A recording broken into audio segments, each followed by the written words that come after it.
Bonsoir, Thalassa poursuit son tour du monde en remontant vers l'Europe à bord du porte-container de Nabucco. C'est la route du retour qui commence par la grande traversée de la Méditerranée.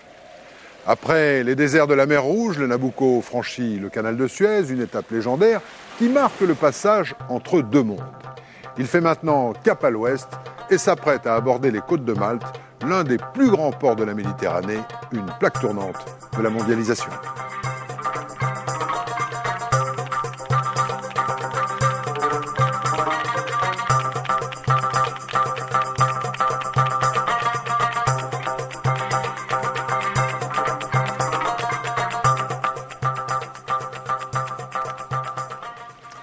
La boucle est presque bouclée pour les marins de notre porte-conteneur. Le navire prépare son escale à Malte. Les côtes de l'Égypte sont loin, mais dans les têtes, les souvenirs sont bien présents.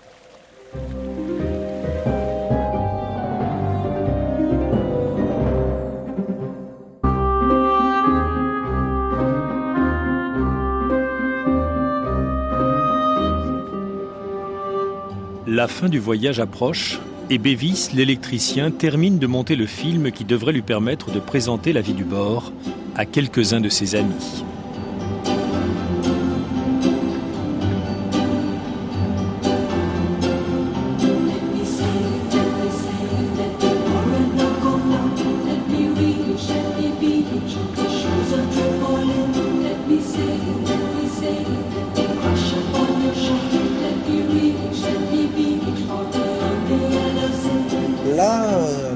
C'était très marrant quand même, parce que le bateau bougeait très très peu. C'est-à-dire, je crois qu'on a même pas fait 20 degrés de gîte. Mais la mer en elle-même était démontée. On avait des vagues qui passaient au-dessus des conteneurs. On voyait les écumes qui passaient au-dessus des conteneurs. Et je sais que moi j'ai toujours aimé le mauvais temps un peu, donc c'est beau à voir. T'as d'autres images comme ça un peu particulières ou... Un peu particulière. J'ai vu un bateau, les conteneurs étaient écrasés, ils s'étaient couchés et tout.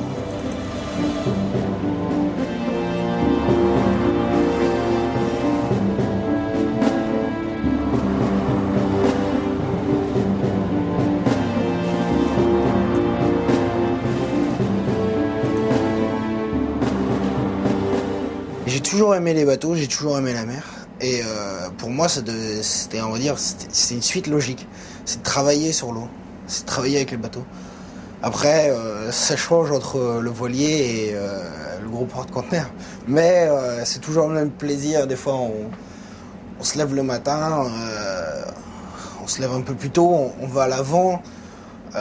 Il n'y a pas de bruit, surtout sur ceux-là, il n'y a vraiment pas de bruit, il n'y a aucun ventilateur, il n'y a rien. Et on regarde l'océan, on est là, et c'est génial, quoi.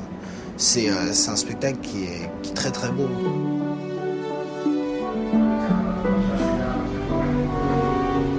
Nous sommes en Méditerranée. Après les côtes d'Égypte et de Libye, un nouveau signal apparaît sur les téléphones portables. La terre est proche. C'est l'île de Malte cette fois. Marie, le second capitaine, se souvient encore d'un bien curieux trésor déchargé ici très discrètement au précédent voyage. Le voyage dernier, nous avons eu 4,40 pieds d'argent pour Malte, les euros de Malte. Mais ça, tu es informé à l'avance? Tu as tout ce qu'il faut comme... Non, je ne sais pas. Je le sais 10 minutes avant le chargement. Ça s'est passé à Southampton. Le lieutenant m'a appelé en plein milieu de la nuit pour me dire qu'il y avait quelqu'un qui voulait me voir. Et je suis allée avec cette personne au bout du terminal, vérifier les numéros des plombs, signer les papiers. Et après, c'est très bien fait parce qu'en fait, les camions arrivent avec les containers, vont directement sous Palan. Et il n'y a aucune attente, sont chargés tout de suite en cale dans un endroit inaccessible. Des millions d'euros déjà sur place et qui seront mis en circulation si tout va bien le 31 décembre prochain. 5 seulement. Comment ça va? Bonjour. Alors,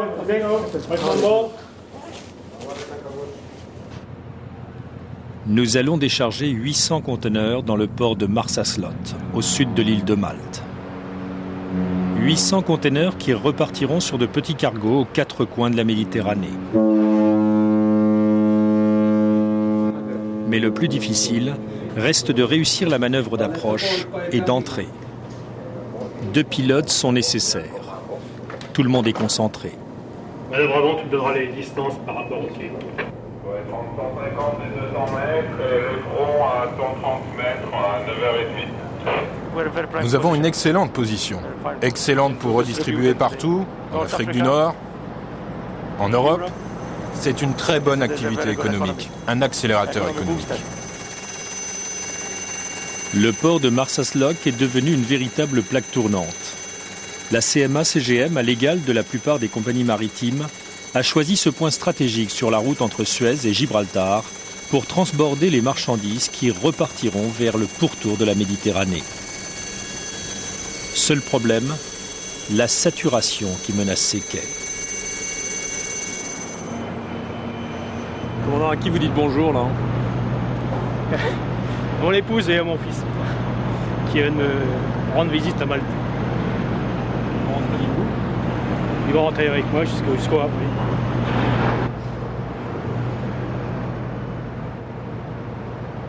Allô? Ça va? Oui, bon, c'est le bisou de la caméra. Mais il n'y a pas que la famille du commandant qui embarque à Malte.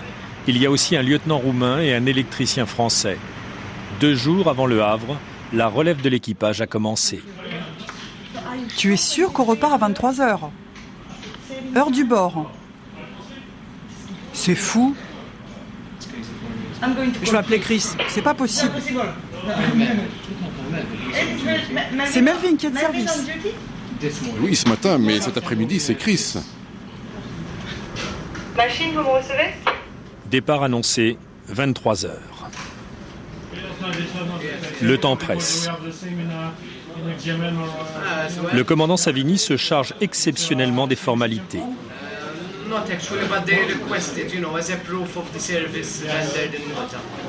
Marie, de son côté, a fort à faire. L'escale de Malte doit lui permettre de réaliser une série de réparations dans les cales, trop compliquées à organiser dans les ports d'Europe du Nord, faute de temps. Il faut couper juste 2 mètres. Oui, ici. Parce que le problème, comme ça, c'est qu'on ne peut rien charger. Il faut juste remplacer les 2 mètres. C'est pas très compliqué. Je vois très bien ce qu'il faut faire. Ok. Oui, il y a le temps, il y en a pour 2h30 de travail. Le seul problème, c'est qu'il faut être sûr qu'il n'y ait pas d'hydrocarbures ou de conteneurs dangereux dans les alentours, de façon à prendre le maximum de sécurité possible. 2 heures d'attente pour obtenir les autorisations. 2 heures de préparatifs pour descendre le matériel à fond de cale. 2 heures de travail efficace. Et le tour est joué. À la machine, Doru, l'ingénieur mécanicien roumain, s'apprête à plonger à l'intérieur du moteur. L'huile a tout juste eu le temps de refroidir. Doru en profite pour descendre, faire une visite d'inspection. Le voilà parti dans les bielles, à la verticale du piston, vérifier si dans l'huile, au fond du carter, il n'y aurait pas d'éventuels boulons.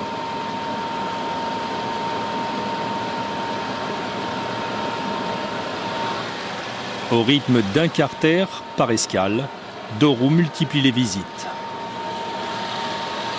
Carter numéro 12, verdict. Super, super propre. Bonne surprise. Les hommes, c'est une bonne surprise. Très bien. Mais Malte, c'est aussi l'île historique avec ses murets de pierre sèche, le souvenir des invasions barbares, des pirates et le port de la Valette, l'ancien port au cœur de la ville forteresse, un bijou d'architecture. Visite au pas de course pour le commandant et nos 2 passagers belges. Ils rêvaient de voir la cathédrale, trop tard. 16h30. Oui, 16h30. Négociation difficile, impossible. L'arrivée tardive des pilotes ce matin à bord a modifié l'escale. Notre condition de touriste très particulier n'y changera rien. On n'avait pas 2 heures de retard, hein, on avait 25 minutes de retard ici. Mais ce matin, le pilote avait 2 heures de retard. Le pilote avait 2 heures de retard, mais enfin bon, c'est comme ça, c'est comme ça. Non, moi j'ai payé 100 €, j'ai eu 39 livres maltaises. Des livres maltaises qu'il va falloir dépenser à la va-vite. Il est presque 22 heures, l'heure de rentrer.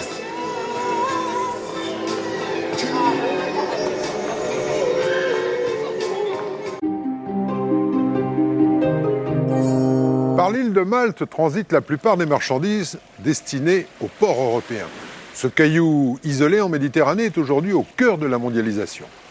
Yannick Charles va nous raconter un parcours très original qui commence en Bretagne. Ne pas trop se fier aux apparences, la mer n'est jamais très très loin en Bretagne, même lorsque l'on se trouve en plein milieu des terres dans ce monde rural façonné par des générations de paysans qui ont hissé cette Bretagne au rang d'une des premières régions agricoles de France. Alors parmi les animaux élevés aujourd'hui de manière intensive, il y a le poulet. On en produit des millions et des millions, ici bien sûr, mais aussi depuis quelques années, de l'autre côté de l'Atlantique, direction vers là-bas, vers l'ouest, vers le Brésil, le nouvel Eldorado des industriels de l'agroalimentaire.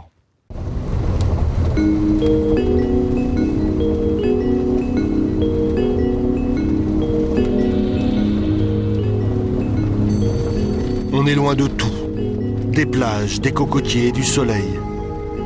C'est l'hiver, c'est la campagne. On a quitté le goudron pour une piste longue et mauvaise. 1 heure que l'on roule.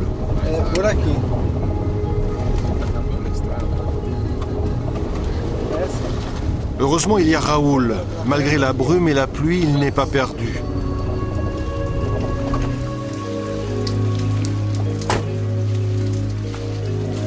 Des années qu'il sillonne cette campagne où les enfants des fermes ne voient pas souvent de visiteurs.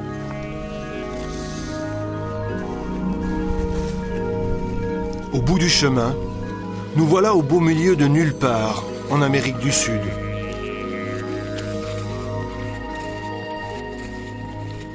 Raoul, son métier, c'est d'inspecter, prendre la température, sentir le moral, jeter un œil et une oreille, rassurer, conseiller, écouter, motiver.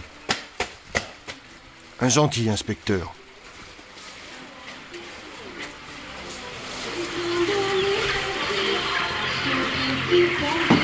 De la musique dans le hangar, normal, tout va bien. C'est la procédure avant d'embarquer les animaux.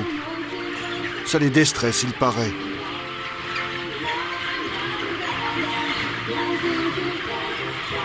Ce soir, le poulailler doit être vidé. Les poulets ont atteint leur poids commercial, 1,750 kg. La norme. Ça va, prêt à charger? Oui. Ça se présente comment? Ça va être un bon lot. C'est du 9 morceaux, là? Oui, oui, oui. C'est des mâles, non? Oui, c'est une ligne de mâles. Ça fait à peine quelques mois que je m'y suis mis. C'est seulement mon 3e lot. Vous faisiez quoi auparavant? Ma femme travaillait dans une usine de chaussures. Et moi, je faisais du lait. Du lait? Et qu'est-ce qui vous a amené à faire du poulet? J'avais quelques parcelles de terre, pas très grandes, que j'arrivais pas trop à développer. Avec le poulet, les revenus sont meilleurs.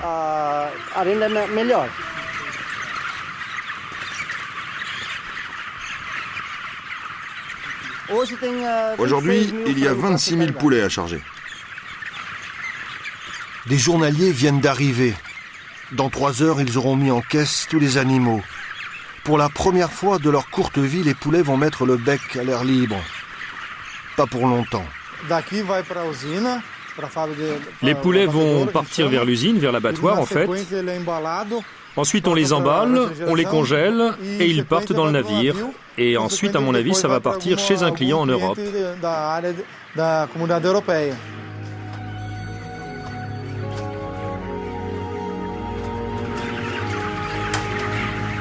Tout va bien pour l'inspecteur Raoul. Encore un poulailler qui marche bien. Le couple est une bonne recrue. Pour des nouveaux éleveurs, ils font du bon boulot, ils s'accrochent, ils tiennent les objectifs. En une trentaine de jours, transformer 26 000 poussins en poulets.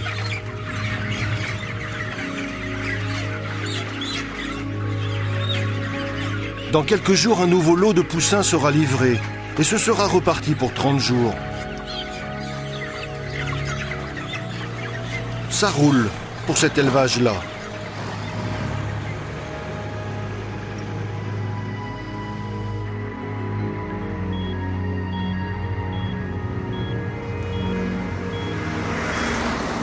Rio Grande do Sul. C'est un état du Brésil, tout au sud, comme son nom l'indique. Une région radicalement différente du reste du Brésil, de l'Amazonie ou du nord-est et plus au nord, où il fait chaud toute l'année. Une région en plein boom économique. Nous sommes au mois de juillet, c'est l'hiver austral. Enfin, il ne pleut plus. Enfin, on y voit quelque chose.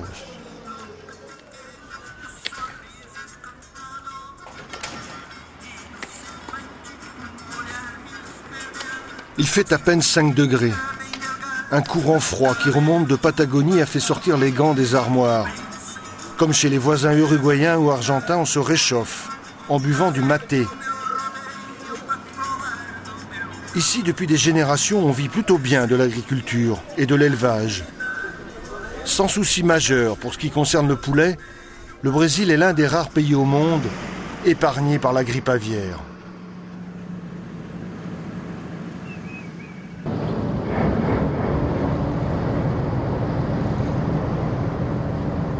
Il est 7 heures du matin. Le jour ne s'est pas encore levé dans le port de Rio Grande, le grand port de la région.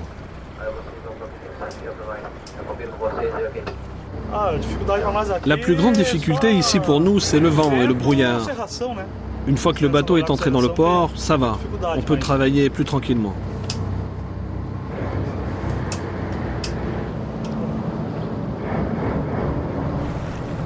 Le bateau vient de traverser l'Atlantique, en provenance d'Afrique du Sud.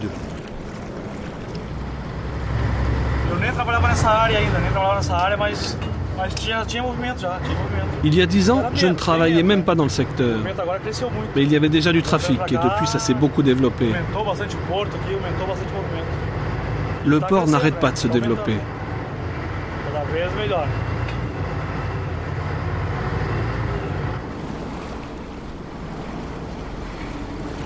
L'escale à Rio Grande doit durer une quinzaine d'heures, mais pas question de traîner.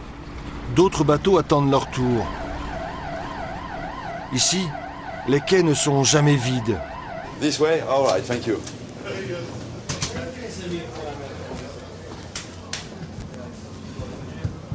Good morning. How are you?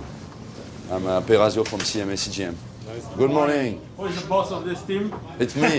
You? Okay. Perazio, nice to meet you. Welcome. Nice to meet you. Me too. What is the plan? Yeah? If there is anything... Jean-Yves Perazio est français. Il vit et travaille au Brésil, dont il connaît bien les ports, puisqu'il est là-bas le directeur commercial de la compagnie CMA-CGM. So you want to think... Yes, yes, very good. Thank you very much.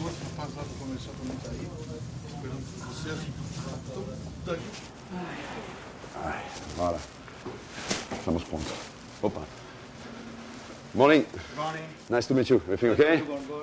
Thank you. C'est seulement depuis quelques mois qu'un bateau de sa compagnie fait une escale hebdomadaire dans ce port perdu, aux portes de la Patagonie. Ici, les armateurs se bagarrent pour avoir leur place. Il y a 10 ans ici, c'était la Pampa et les travaux ont démarré en 95 et le port a été inauguré en 97 et les trafics sont en augmentation croissante. Pour moi, c'est la Chine de demain.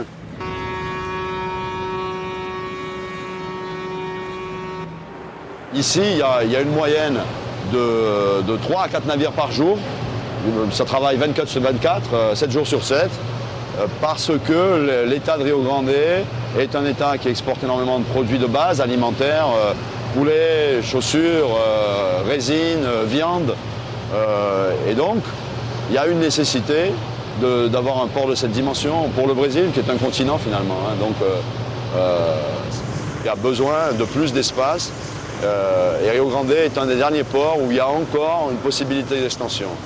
Donc toute cette zone ici, et cette zone d'extension aussi, parce qu'ils vont faire un nouveau quai de 250 mètres ici, qui sera prêt en principe à la mi-2008, avec déjà deux grues qui sont là prêtes à monter, et d'ici à peu près mai-juin 2008, ils vont être prêts pour faire une extension.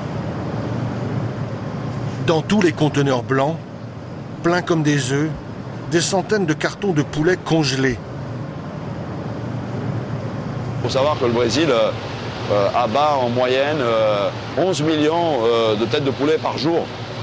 Une grande partie de la production est destinée à l'exportation. Et donc effectivement ici, Rio Grande do Sul, c'est un peu, on va dire, la terre du poulet. Hein.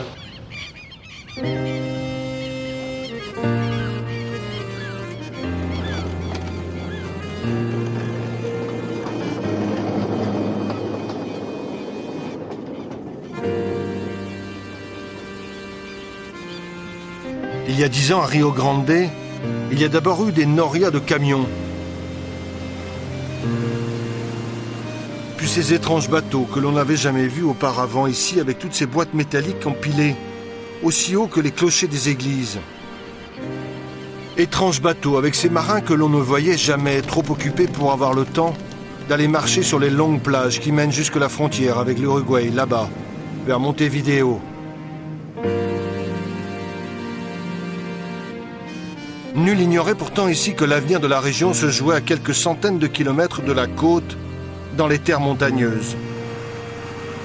Il y a 10 ans, le groupe français Doux, leader européen dans le métier, l'un des plus grands producteurs au monde de volailles, décide de s'implanter au sud du Brésil en rachetant une entreprise locale.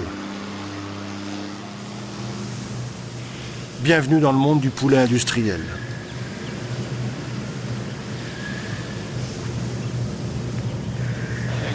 Ils ont un jour. L'incubateur.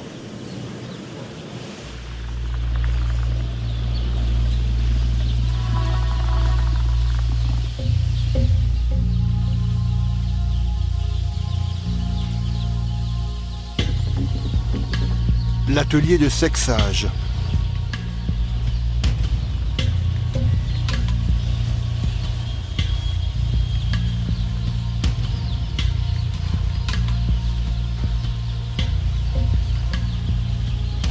Les mâles au-dessus, les femelles en dessous.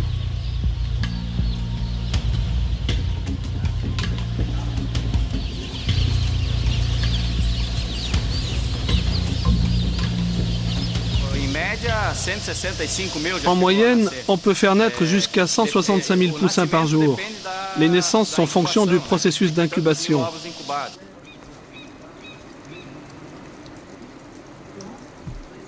On se croirait en Bretagne un mauvais jour d'hiver. Ici, au Brésil, le groupe français Doux a tout apporté.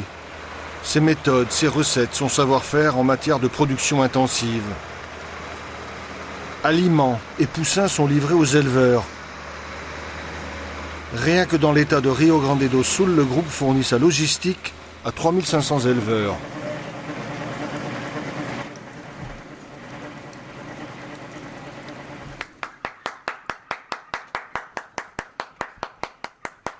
Tous les jours, des vétérinaires maison, des techniciens du groupe, des dizaines de Raoul passent chez les éleveurs qui ne se plaignent pas de leur sort.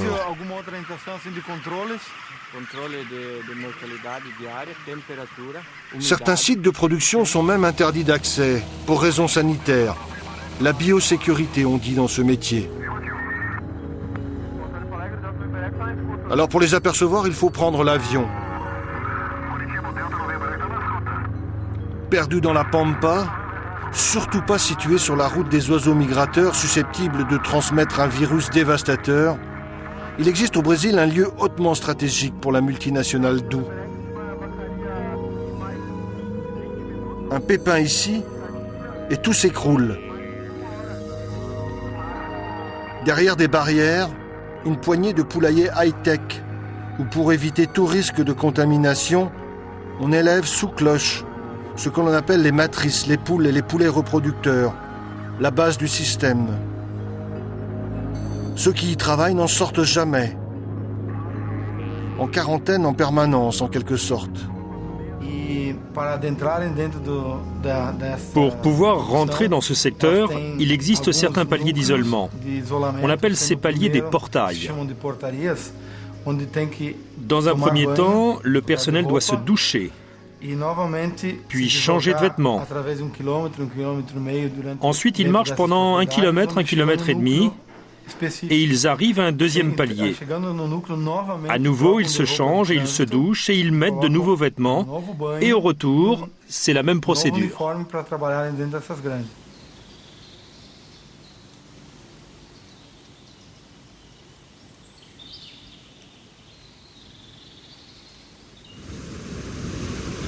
De l'autre côté de l'Atlantique, l'Europe, la France, les côtes bretonnes, le Finistère, le pays où dans les années 60 sont nés les premiers élevages intensifs de poulets dits export, celui que l'on produit en quantités industrielles.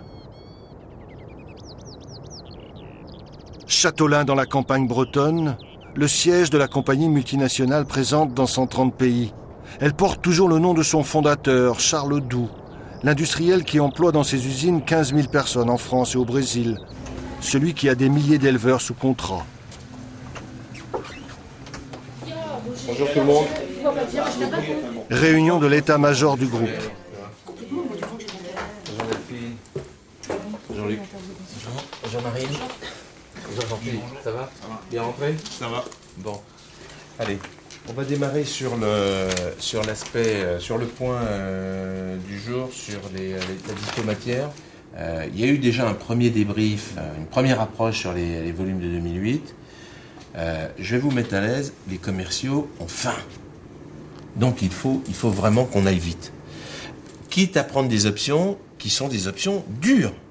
Guy Audry est le PDG, celui qui traduit en actes et en mots les décisions du grand patron, Charles Doux.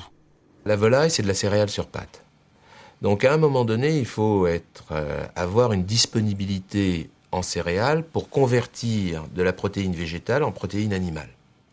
Le Brésil, et en particulier le sud du Brésil, offrait toutes les garanties pour pouvoir assurer une production de qualité, en quantité, à des prix qui soient compétitifs. Il faut qu'effectivement, on continue à avoir les moyens d'exporter, mais continuer à avoir les moyens d'exporter à partir de la France, ça relève d'autres problèmes au pluriel, et avec des contraintes qui sont d'une autre nature. Parce qu'il y a ce problème de compétitivité, parce qu'il y a ce problème de productivité, parce qu'il y a ces problèmes de coûts qu'il ne faut pas ignorer.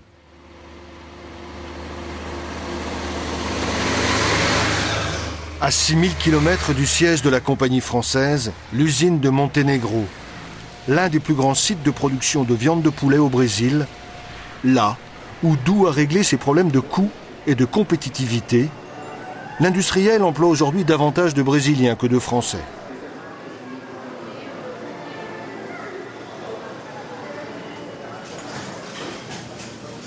« 10h du matin, l'heure du repas pour les équipes qui ont commencé à 4h dans la nuit.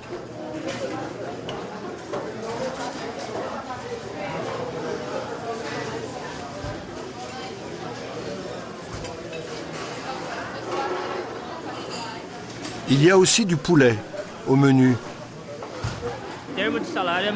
Le salaire est bon. À l'extérieur, c'est plus compliqué. Pour avoir le même salaire, faudrait que je travaille encore plus. Je commence à 5h du matin et je finis à 15h. Les vacances, je ne sais pas encore si j'en ai puisque cela fait seulement 2 mois que je suis là. Moi, je travaille dans l'abattoir, à l'extraction des abats. Ça fait 6 mois que je suis ici. J'aime bien ce que je fais. C'est une entreprise qui valorise ses employés. Ce matin, à la sortie de la cantine, des banquiers viennent proposer aux salariés des prêts pour construire des maisons neuves. Comme partout, les prêts se négocient avec le bulletin de paie, sauf qu'ici, la banque est celle de la compagnie. En fait, c'est Doux qui prête. Ça, c'est la maison de base. Ici, c'est la partie arrière de la maison, avec 3 chambres et un parking.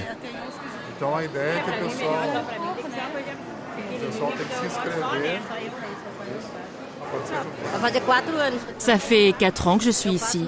Je travaille 9 heures par jour et on a 1 heure de pause. Mon salaire mensuel est de 511 réals.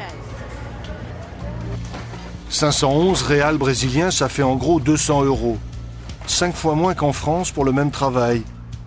Ici, en plus, il n'y a pas de 35 heures, pas de comité d'entreprise à la française, pas de syndicat virulent. Pour le reste, dans les entrepôts, tout est identique des 2 côtés de l'Atlantique.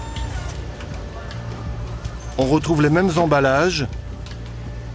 Doux, 29 150 Châteaulin, France.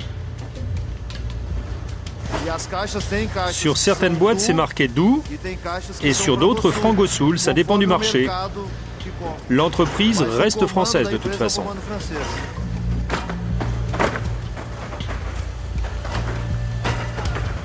30 à 40 conteneurs remplis ici chaque jour. La grande majorité exportée dans le monde entier. Hong Kong, Arabie Saoudite, Iran, Russie, France.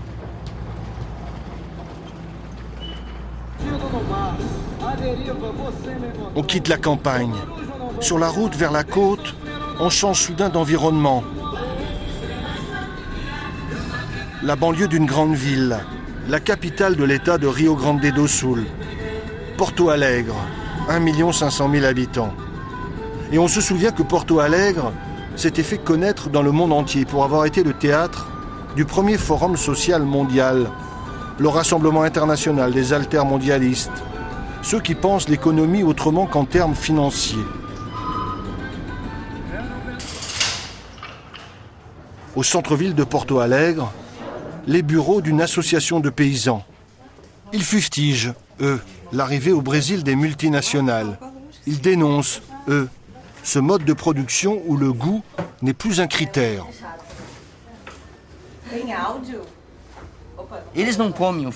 Les éleveurs ne mangent pas le poulet qu'ils produisent. Ils mangent un autre poulet qu'ils élèvent de leur côté. Ils ne mangent pas le gros poussin blanc. Ils ont un autre système d'élevage pour leur propre consommation. Tout cela est très incohérent, très contradictoire.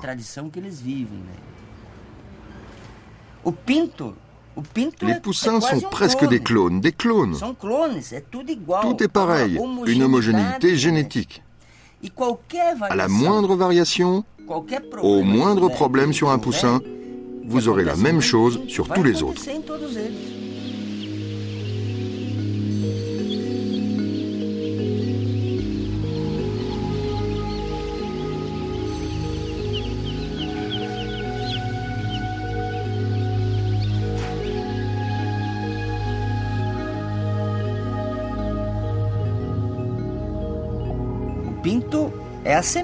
Le poussin, c'est la graine.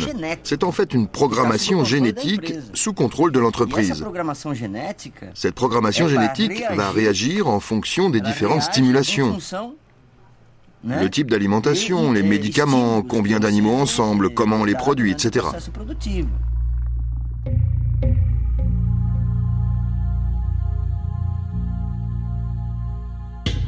Retour en France. La campagne bretonne, où le poulet n'est plus une rente, où des poulaillers ont fermé leurs portes. Le développement fulgurant du transport maritime a balayé 20 ans de certitude et d'habitude. L'industrie de la volaille, elle aussi, s'est largement mondialisée. La Bretagne n'est plus la seule terre du poulet, aux grandes dames des petits éleveurs. Dans les Côtes d'Armor, René Louail produit des poulets qui grandissent 3 fois moins vite que les poulets industriels.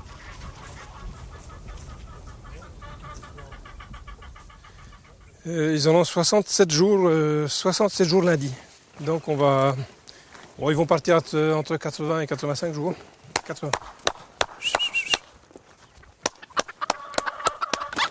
C'est un beau poulet qui gambade dans les champs.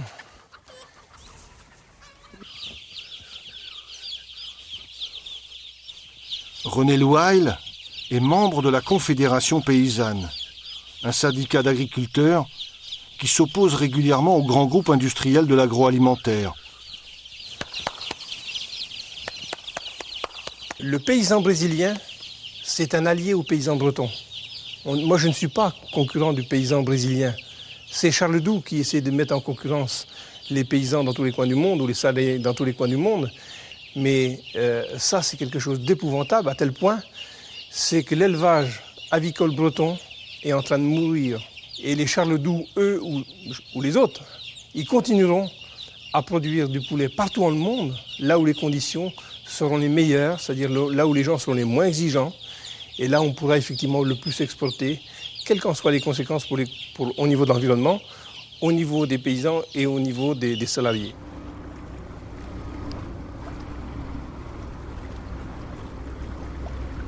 Le port de Brest, historiquement, le port du poulet. Quand il y a 40 ans, Charles Doux, homme aujourd'hui invisible, a développé son business en Bretagne, c'était un peu comme le Brésil aujourd'hui. Des éleveurs contents, des ouvriers contents.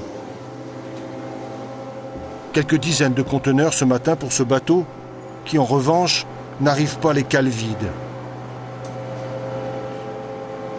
D'abord, il approvisionne des boîtes vides aussi, parce que pour recharger des poulets, il faut des boîtes vides. Et puis, il y a quelques conteneurs en import du Brésil également pour la société. Avec du poulet dedans. Avec du poulet.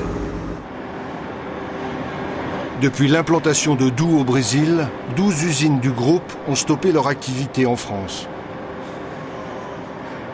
On travaille sur du vivant en très grande quantité.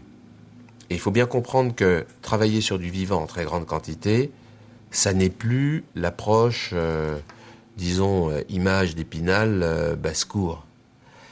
Dès lors que vous avez rempli le tuyau avec des animaux vivants, il faut le vider. On ne peut pas s'imaginer de dire finalement c'est pas ça, j'arrête au milieu. C'est impossible. Donc une fois qu'on a rempli le tuyau, il faut le vider.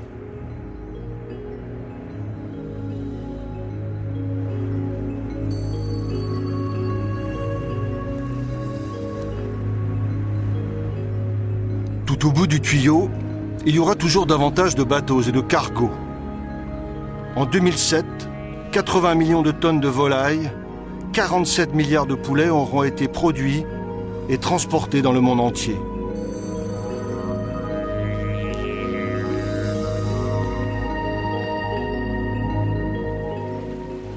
Entre la Bretagne et le Brésil, un même océan qui aujourd'hui les sépare. L'archipel de Malte fait partie de l'Europe depuis le 1er mai 2004. Cette entrée dans l'Union a bouleversé la vie de ce petit pays qui a été contraint de prendre des mesures.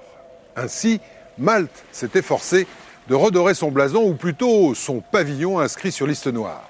3 ans après, la flotte maltaise a fait peau neuve et ses bateaux sont désormais sur liste blanche. Mais l'île de Malte, frontière sud de l'Europe, connaît d'autres problèmes. Elle doit faire face aujourd'hui à une recrudescence d'immigrés clandestins.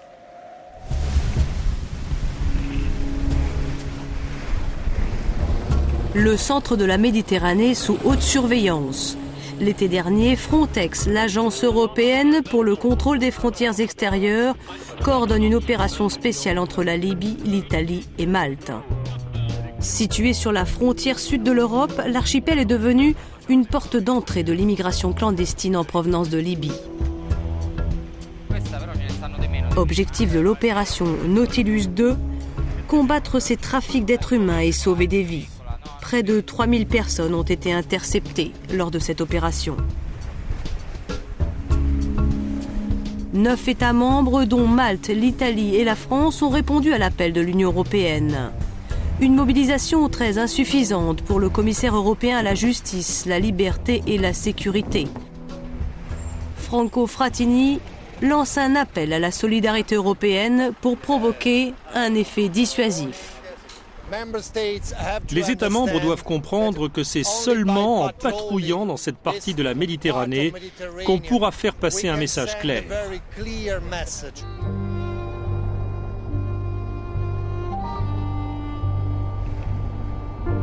Chaque année, ils sont environ 1700 à échouer à Malte. Venus de Somalie, d'Éthiopie, d'Érythrée ou du Congo, depuis 2002, sans cesse, ils fuient la guerre, la misère ou les persécutions au péril de leur vie.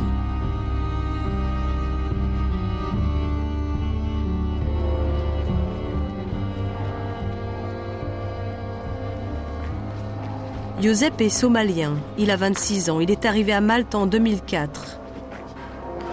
Il a fui son pays, plongé dans la guerre civile depuis 16 ans. Ce sont les photos de ma famille.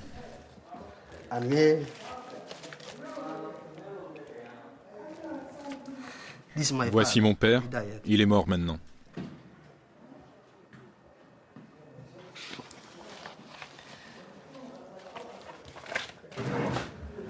Je n'ai plus que mes frères aujourd'hui. Je n'ai plus mon père ni ma mère, ils sont morts. C'est pour ça que j'ai quitté mon pays. Secouru par la marine maltaise, Josep est arrivé ici par accident, comme tous ceux qui échouent à Malte. Tous pris au piège sur ce confetti de terre d'environ 300 km² où ils ne sont ni acceptés ni expulsés.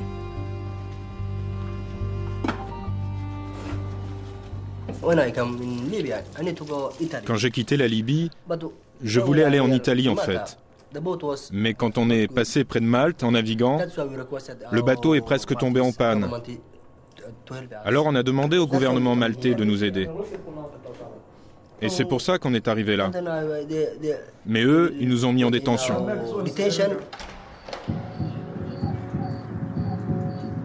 Dès leur arrivée, tous ces boat people sont enfermés dans des camps de rétention tenus par l'armée, le temps que les autorités les identifient et statuent sur leur demande d'asile.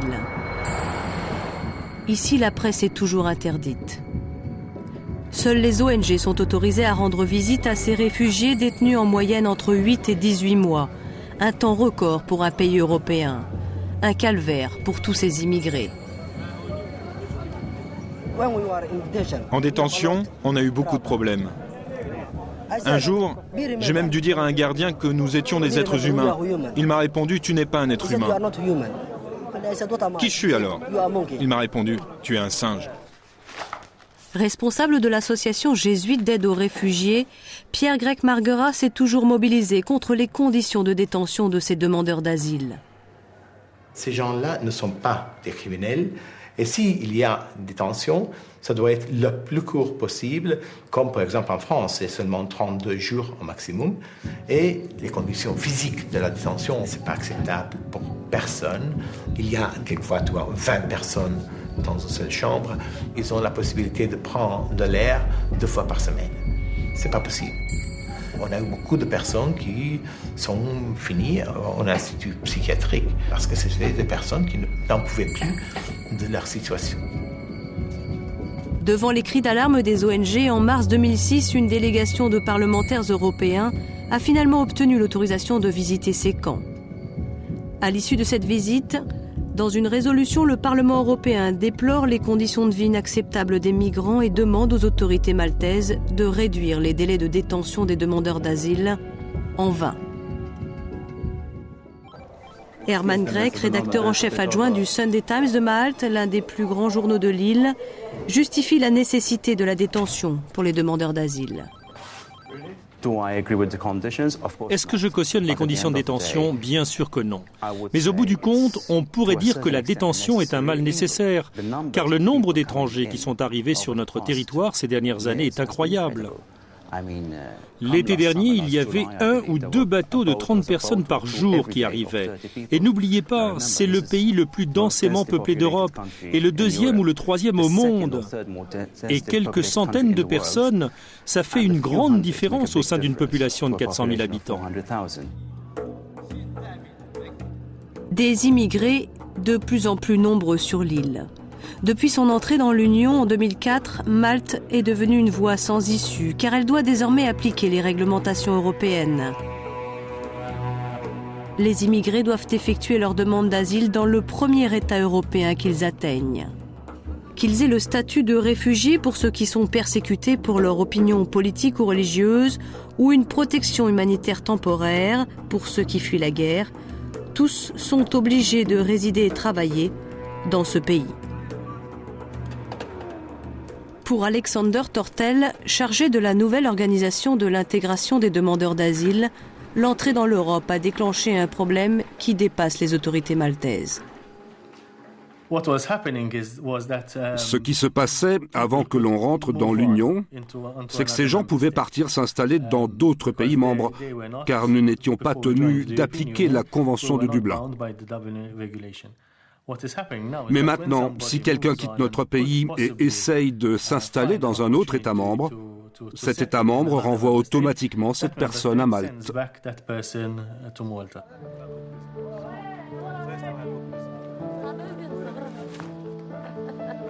Il y aurait plus de 3000 migrants bloqués à Malte dans des camps de fortune. Près de la moitié d'entre eux n'auront jamais de statut car ils ont fui leur pays pour des raisons économiques. Condamnés à la clandestinité, ils sont tolérés par les autorités, car Malte refuse de payer leur rapatriement. Faute de place, les derniers arrivants sont parqués dans ce camp de tentes militaires, loin de tout, loin des regards. Ici, vivent plus de 800 personnes désespérées, avec le sentiment d'avoir été piégées. Pourquoi nous ont-ils mis ici? En détention, on était des prisonniers. Ici, on est libre, mais on vit toujours comme des prisonniers. Ma vie est presque brisée.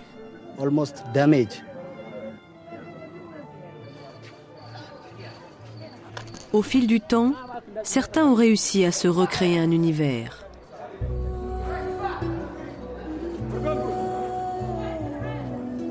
Le camp de Marsa, lui, a pris l'allure d'un village africain.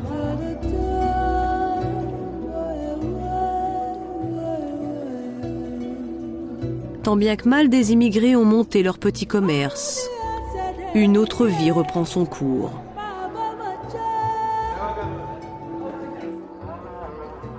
Les musulmans ont créé leur mosquée. Et le soir, tout le monde se presse pour avoir une place au café Internet.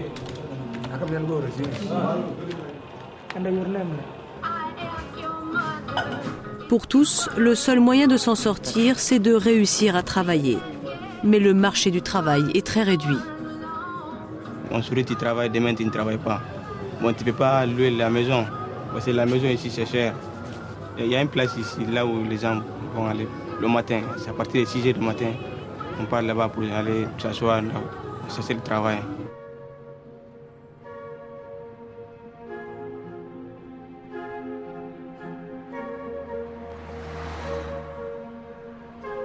Chaque jour avant l'aube, ils sont des dizaines à sortir du camp en quête d'une journée de travail.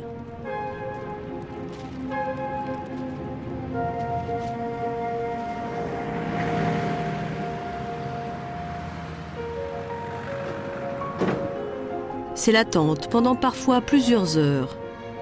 Autour de cette place, des camions de chantier cherchent une main-d'œuvre bon marché. Alors chacun espère, mais il y a peu d'élus. Les plus matinaux ou les plus qualifiés.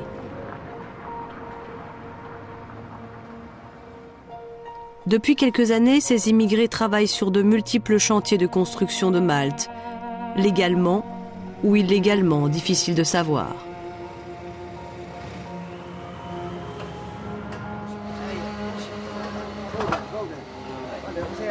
Comme 5 autres ressortissants africains, Josep, lui, est employé depuis 6 mois par la société Alman, une entreprise de construction et de taille de marbre.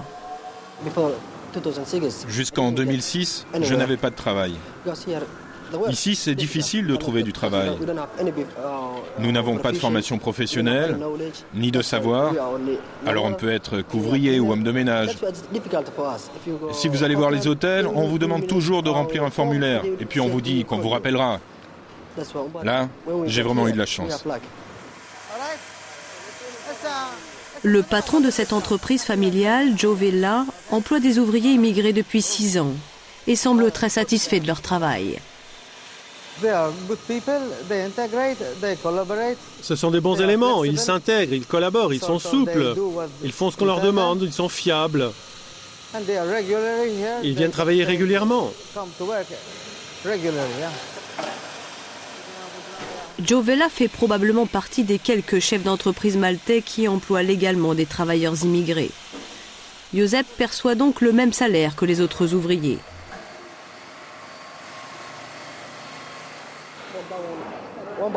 Je gagne environ 1,5 livre de l'heure. Par semaine, cela fait 70 livres.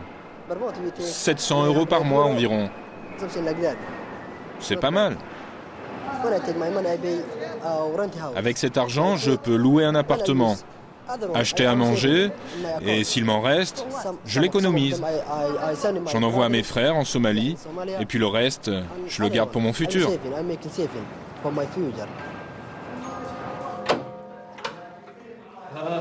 Il y a quelques mois, Josep a quitté le camp ouvert de Marsa pour venir habiter à Birkirkara dans la banlieue de La Valette, la capitale de l'île. Il vit ici avec 4 amis somaliens. À eux 5, ils ont finalement réussi à convaincre un propriétaire de leur louer cette maison confortable. C'est votre chambre ? Eh oui. C'est plutôt confortable ? Oui, et c'est seulement pour moi. Aujourd'hui, Josep semble s'en être sorti. Pourtant, il a le sentiment de subir une injustice. Je vis à Malte depuis 3 ans, mais c'est comme si je n'avais rien en fait. Je suis encore jeune, j'ai besoin de faire une formation professionnelle. Moi, je veux faire des études. Ici, je paye des impôts, la sécurité sociale, je peux vous montrer les papiers. Pas de problème pour moi, je travaille, je peux payer au gouvernement. Mais si dans le futur je perds mon boulot, le gouvernement, lui, ne me donnera pas d'argent. Pas de chômage. Les Maltais, eux, quand ils n'ont plus de travail, le gouvernement leur donne 80 € par semaine. En France, avec son statut, Josep pourrait bénéficier du chômage s'il perdait son emploi.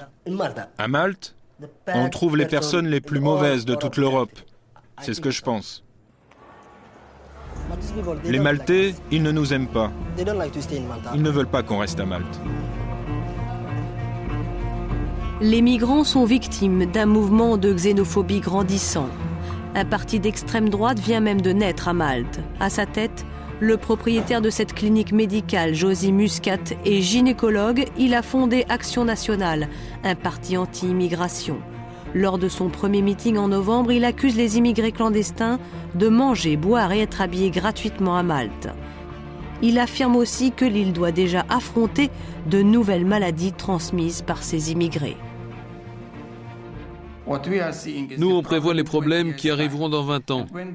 S'ils s'intégraient dans notre société et s'ils faisaient venir leur famille à Malte, leur population augmenterait énormément. Et alors ce serait un très gros problème. Et cela pourrait nuire à notre tourisme. Car je pense qu'en venant à Malte, les touristes préfèrent visiter un pays européen plutôt qu'un pays africain.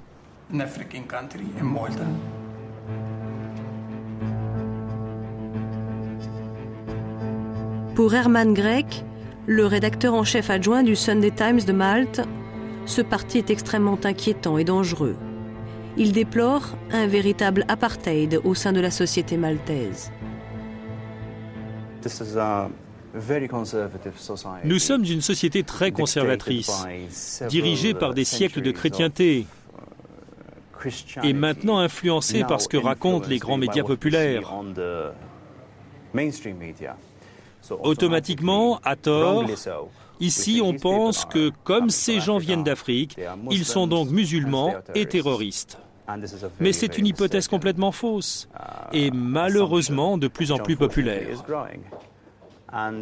Oui, depuis quelques années, on voit apparaître la première vague de racisme. Mais je crains que l'on soit aimable avec les étrangers seulement quand ils nourrissent notre économie.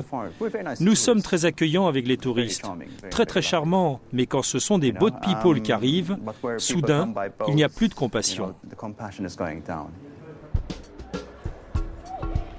Face à l'afflux incessant de migrants, les autorités maltaises lancent un appel aux autres États membres.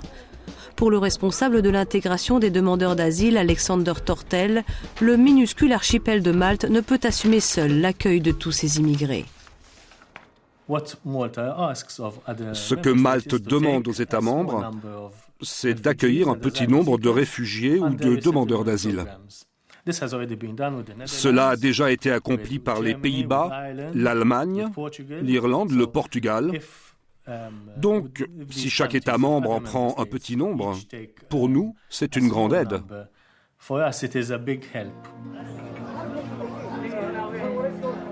Un appel à la solidarité appuyé par l'Union européenne. En attendant, que vont devenir tous ces candidats à l'exil ? Pour eux, un seul leitmotiv, fuir. Josep a déjà tenté de rejoindre son frère en Irlande, mais il a été rapatrié à Malte.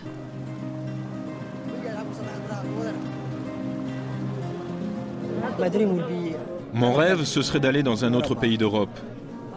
J'irai là-bas, je m'installerai et j'y construirai mon avenir. Vous n'avez pas d'avenir ici ? Non. Si on me renvoie à Malte, je retravaillerai pendant 1 an et je repartirai. Encore et toujours. Aujourd'hui, la Commission européenne s'efforce de remédier à cette situation inextricable en proposant plusieurs mesures.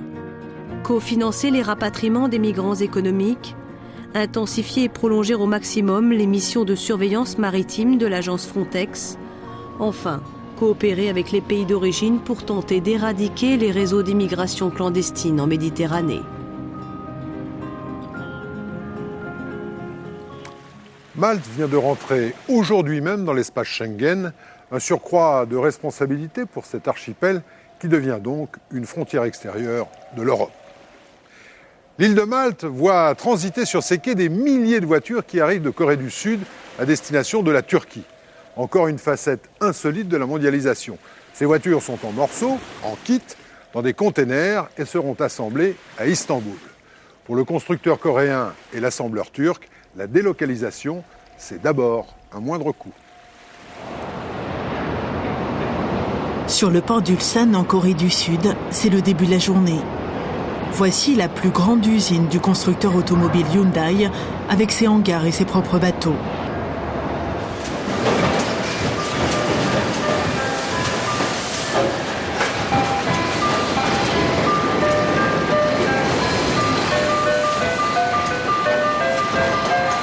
Ici, le géant de l'automobile fait figure d'usine modèle entièrement robotisée.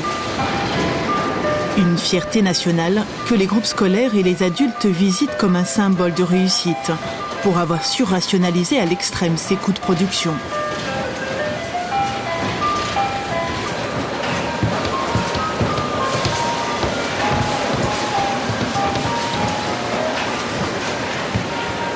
Juste à côté, l'atelier emballage. Dans ces cartons, à peu près toutes les pièces qui composent une voiture. En Corée du Sud, ce qui coûte cher, c'est la main-d'œuvre qualifiée. Alors le constructeur développe depuis déjà 20 ans l'assemblage en kit de ces voitures. Quotidiennement, Monsieur O gère des milliers de colis en partance pour le monde entier. Ce matin, c'est pour la Turquie. On fournit la liste de toutes les pièces à nos partenaires turcs. Ils sélectionnent les pièces qu'ils peuvent produire eux-mêmes localement. Et on leur expédie le reste. Ça représente à peu près 70% des pièces d'une voiture. Les 30% restants sont fabriqués sur place en Turquie.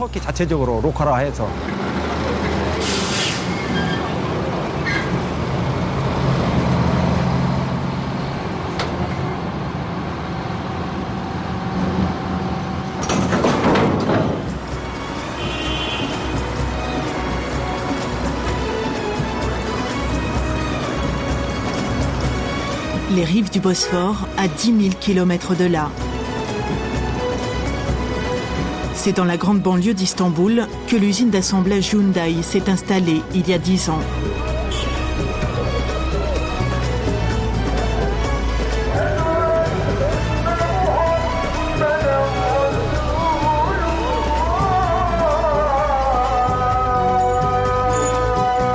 En Turquie, le géant de l'automobile coréen n'a vu que des avantages pour produire et exporter ses voitures à moindre coût.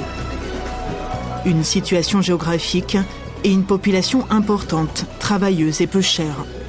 For the EU Chrome 6 regulation application, master list update, we are going to follow up, and VIN number announced to sales department. Claim order follow-up is continued. Dans l'usine de Turquie, le mardi matin, réunion hebdomadaire des directeurs de service.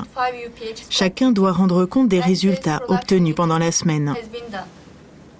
Le PDG est bien sûr coréen comme ses adjoints.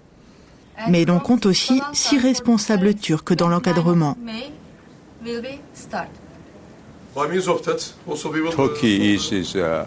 Même si la Turquie n'est pas dans l'Union européenne pour le commerce, elle bénéficie déjà d'avantages, comme l'exonération des taxes douanières. Donc nous pouvons exporter les véhicules que nous produisons ici vers l'Europe sans aucune taxe. C'est un grand avantage. Et si l'on regarde la qualité du travail, les Turcs sont très compétitifs. Ce sont des employés très compétents.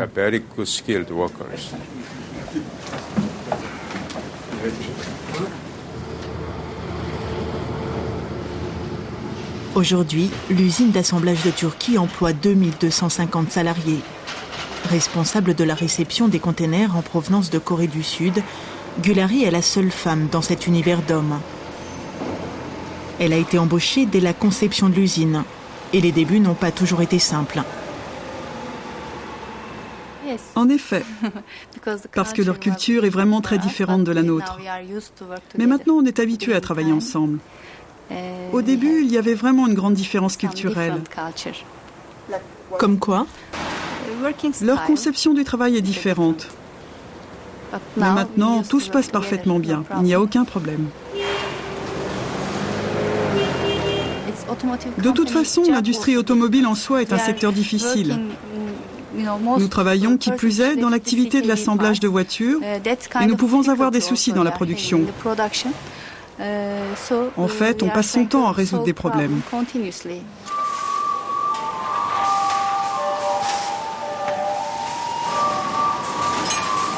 En important leur technologie, les Coréens ont aussi imposé leurs règles et leurs méthodes de travail. Seule différence ici, les hommes moins chers font le travail des robots. 45 heures par semaine, dans un vacarme infernal et avec des cadences à tenir en musique.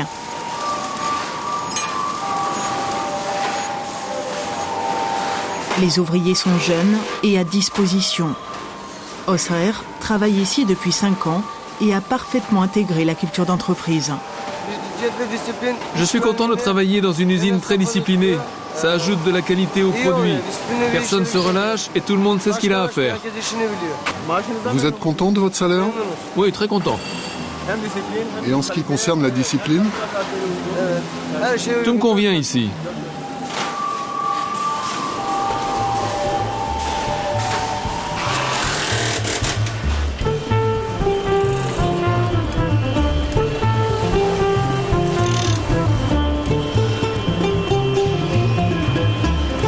Payés un peu mieux que la moyenne dans le pays, entre 350 et 500 € par mois, les ouvriers turcs ont peu de chances de voir leurs conditions évoluer.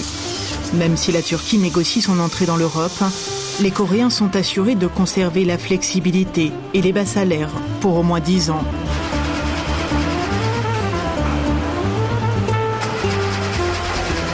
Au bout des 3 lignes de montage, 3 modèles différents.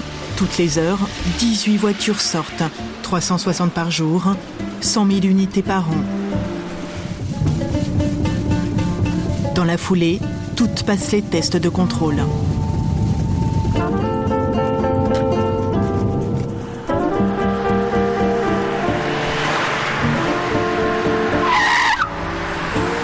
Certaines, pourtant, vont être redémontées partiellement.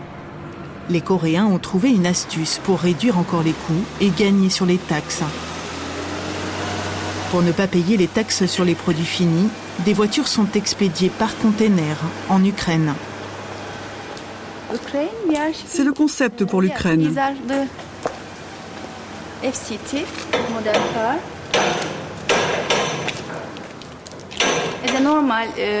C'est une voiture normale, construite ici sur la chaîne de montage.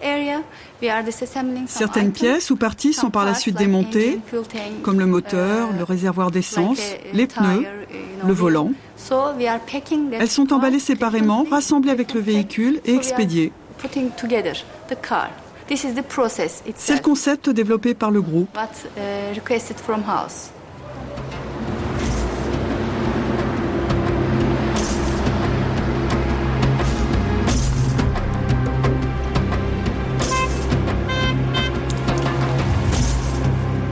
Sans avoir sa propre marque, la Turquie est ainsi devenue un grand pays exportateur de voitures dans le monde. Hyundai, mais aussi Ford, Toyota, Fiat, Renault, 18 géants de l'automobile sont venus s'implanter ici pour profiter des avantages financiers.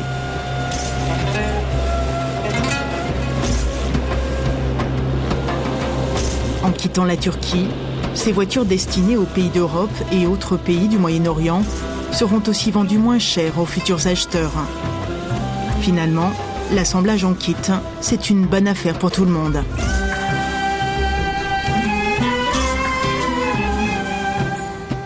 Les voitures coréennes assemblées en Turquie, c'est l'univers vertigineux de la mondialisation. Les distances entre les pays n'existent plus. La mer Méditerranée est en train de changer. On ne s'en aperçoit que si l'on plonge dans ses profondeurs. Là, on découvre des poissons inconnus qui ressemblent à des poissons d'aquarium. En fait, ces drôles d'intrus sont venus des eaux tropicales en passant, comme les bateaux, par le canal de Suez. Enquête sur un phénomène étonnant.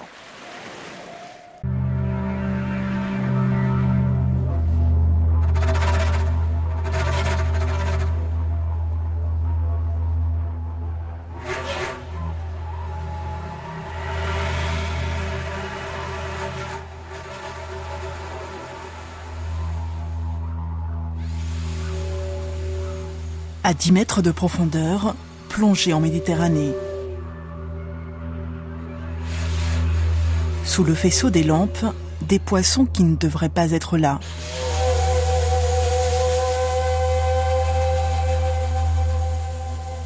Curieux, nous décidons d'en savoir plus.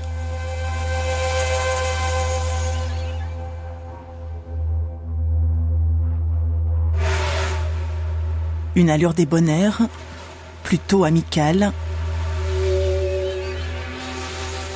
Ils ne le sont peut-être pas tant que cela.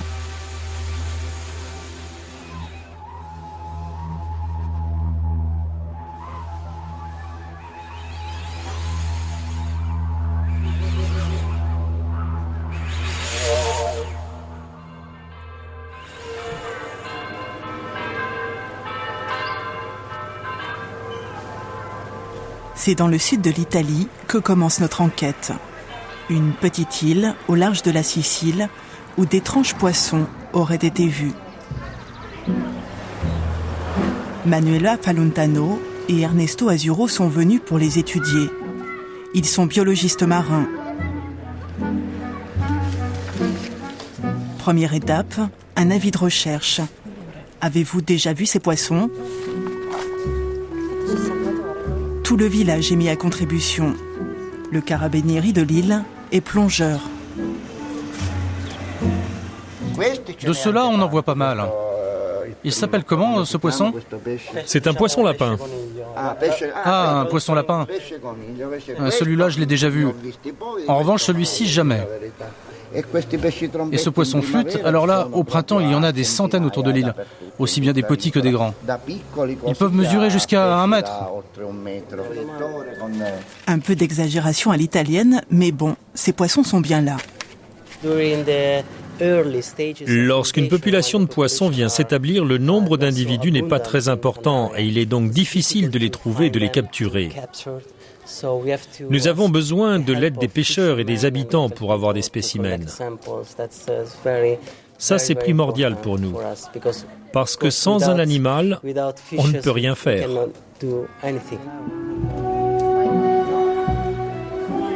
Un peu plus loin, le boucher lui aussi les a repérés.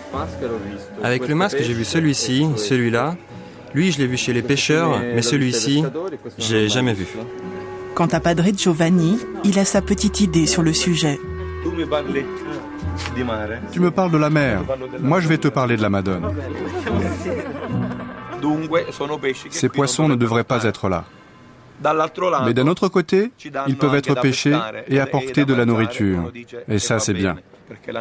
Parce que si tu respectes la nature, elle te le rendra.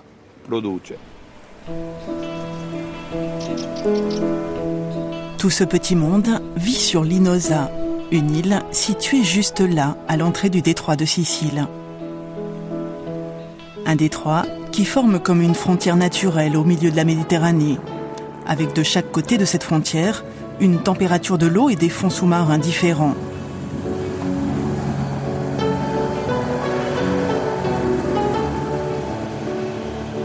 Ernesto et Manuela nous emmènent là où tout a commencé, de l'autre côté de l'île, dans une petite crique.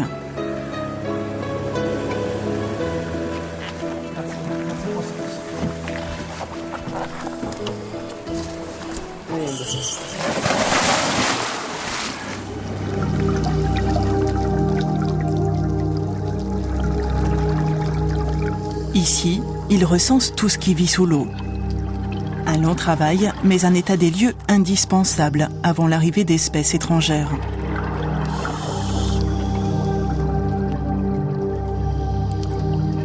Pour l'instant, les poissons domiciliés dans ces parages vivent paisiblement.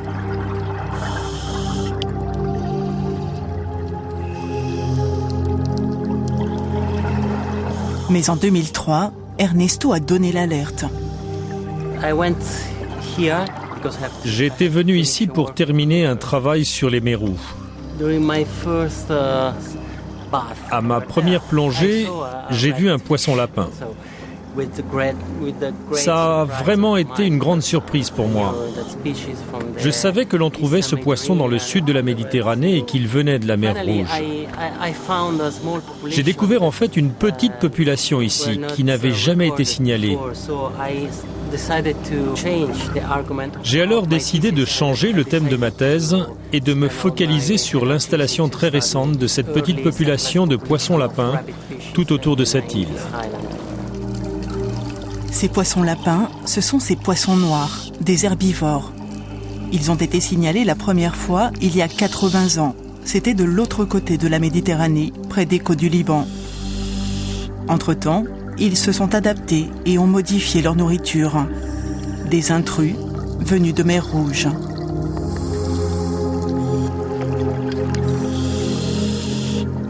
Comment ont-ils pu arriver jusqu'ici ?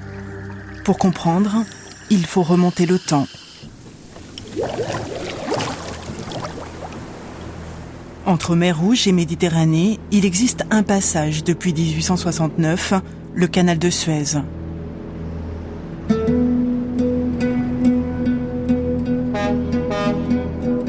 Un long couloir creusé en plein désert par les hommes, reliant directement et sans aucun obstacle deux océans, deux mondes. Une voie maritime que des milliers d'espèces suivent dans le sens du courant. À l'arrivée en Méditerranée, seuls les plus résistants vont survivre. Pour retrouver ces poissons, il faut se rendre en Israël, à 400 km de la sortie du canal, et rejoindre le port de Tel Aviv.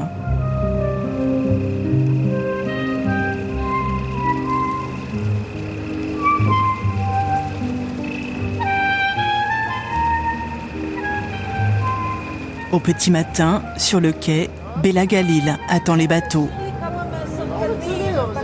Bella est scientifique. Depuis 30 ans qu'elle étudie les espèces venues de mer Rouge, les pêcheurs ont pris l'habitude de la voir farfouiller au milieu de leur prise.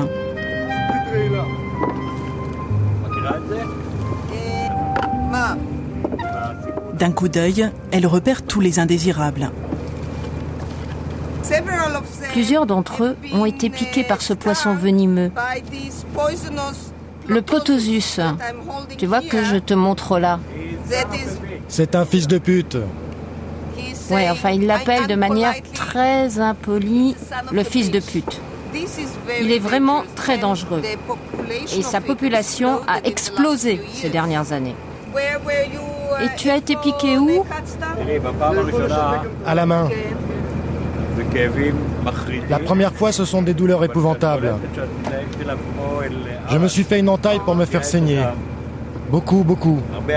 Après, j'ai mis du vinaigre. Et ça m'a un peu calmé. La majorité de ces nouveaux venus se révèlent peu sympathiques. De véritables pestes.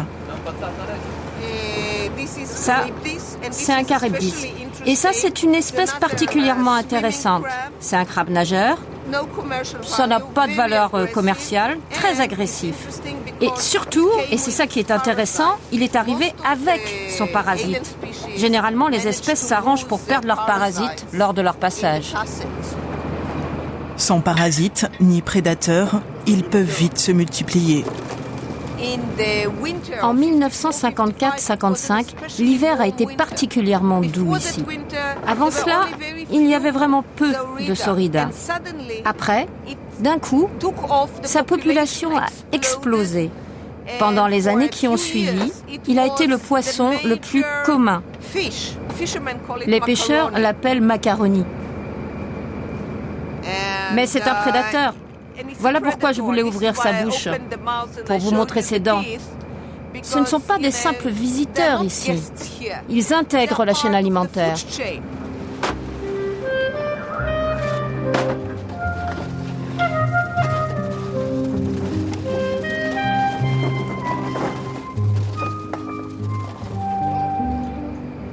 Ces poissons n'étonnent plus les pêcheurs israéliens. Depuis 60 ans, ce sont des centaines de nouvelles espèces qui peuplent le rivage. À Tel Aviv, à l'heure de la criée, quelques-unes se retrouvent sur les étals.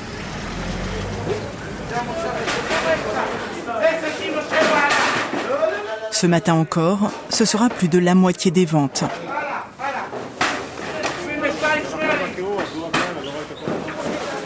Ces crabes aux pinces bleues, ces barracudas et même ces rougets à bandes jaunes qui ont pris la place des rougets de Méditerranée. Tout part, alors les professionnels ne se posent pas de questions sur leur provenance. Mais si, ce sont des poissons de Méditerranée. Ceux qui sont importés, ce sont d'autres poissons. Oui, mais ce sont bien des poissons de mer Rouge. Hein. Bon, alors là, moi, j'en sais rien.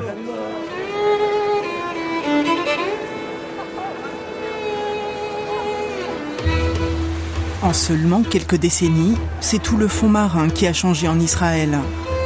Mais à Tel Aviv, le sujet ne passionne pas beaucoup la rue.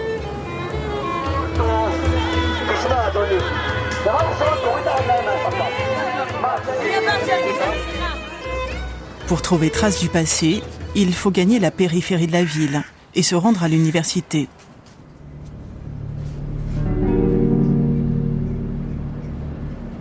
Des poissons autochtones, mais aussi les vagues successives de spécimens venus de mer Rouge, de l'océan Indien, du Pacifique. Une collection sur laquelle veille précieusement Menachem Goren, car déjà dans ces bocaux, il y a des individus que l'on ne trouve plus. J'ai là le seul cas connu à ce jour où un migrateur a fait disparaître un poisson local. Ce poisson était très commun sur le littoral israélien. Et ce poisson étranger l'a chassé. Ces spécimens locaux que vous voyez là sont les derniers trouvés en Méditerranée orientale. 1978, c'est la dernière fois qu'on les a vus. Depuis, ils ont disparu. Un petit poisson de quelques grammes, mais une vraie perte pour la biodiversité.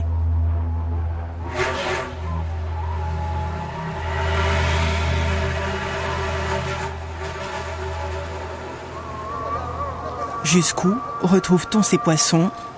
Pour le savoir, nous voici en Turquie, 1000 km plus à l'ouest.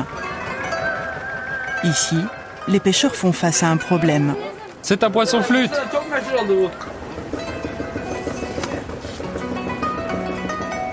Des poissons qui les embarrassent. Ça fait 2 ans qu'on en trouve beaucoup par ici. La chair est très bonne, mais personne n'en veut. Dans le port d'Antalya, sous la criée, il y a toujours une caisse réservée pour Cellal. c'est le seul à ne pas s'en effrayer. C'est étrange ces dents. Mon Dieu, elles sont très dures. C'est comme un rasoir. Mon Dieu, il peut mordre et arracher les doigts d'un homme? Il peut même couper un morceau de fer. Ils ne sont pas empoisonnés, ces poissons? Moi, j'en mange depuis 50 ans. Dessous, il a une peau comme une grenouille. Il gonfle comme un ballon. C'est un poisson-ballon. Celui qui dit qu'il est empoisonné, qu'il vienne me voir. Tiens, regarde, même cru, je le mange. Essaye, tu ne vas pas mourir. Non, mais il sent même pas le poisson. Regarde, c'est ce truc, cette glande-là. Il faut faire attention. Ça peut être empoisonné. Mais c'est empoisonné. Peut-être que si quelqu'un mangeait cela, il pourrait en mourir. C'est pour cela qu'il a mauvaise réputation. À la criée, ça se vend combien?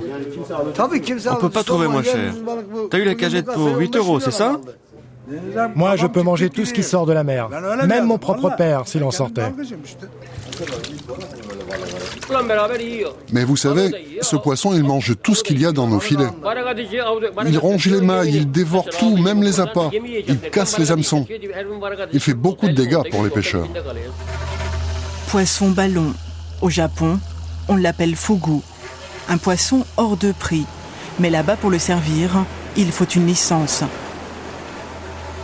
En Israël, à l'Institut océanographique, Bella Galil le connaît bien.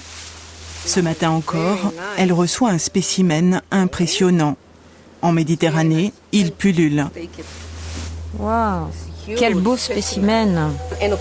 Avec bien sûr cette magnifique bande argentée sur les flancs. Quand un poisson a ce genre de coloration, c'est un signal pour les autres poissons. Cela veut dire: regardez-moi bien, ne me mangez pas, je suis empoisonné, surtout n'essayez pas. Un nouveau résident aux toxines mortelles. 2 cas d'empoisonnement ont été recensés en Israël et au Liban. Il n'existe pas d'antidote. Avec un peu d'ail et d'oignon, quelques téméraires savent pourtant l'apprécier. C'est très injuste que les gens le dénigrent. Il est bon, n'est-ce pas? Oui, il a vraiment du goût, c'est délicieux. Si tu le manges avec le raki, ça ne fait que du bien.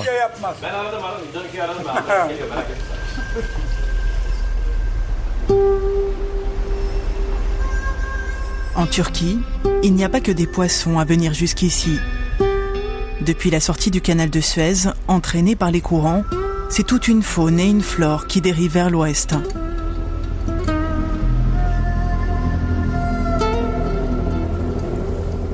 À Kaş, une espèce est en train de bouleverser tout le paysage sous-marin. Sa présence inquiète Baki Yokes, un biologiste de l'université d'Istanbul. En 2002, il était venu ici pour ses recherches quand il l'a découvert. Un choc. Depuis, avec son équipe, il vient régulièrement observer les changements. Sur toute cette côte, ce ne sont que des rochers. Nous avons donc un écosystème adapté à cet environnement rocailleux. Mais aujourd'hui, les fonds sont en train de changer de nature en devenant sableux. C'est tout l'écosystème qui va disparaître. Bien entendu, il sera remplacé par un autre écosystème, mais qui ici n'est pas naturel.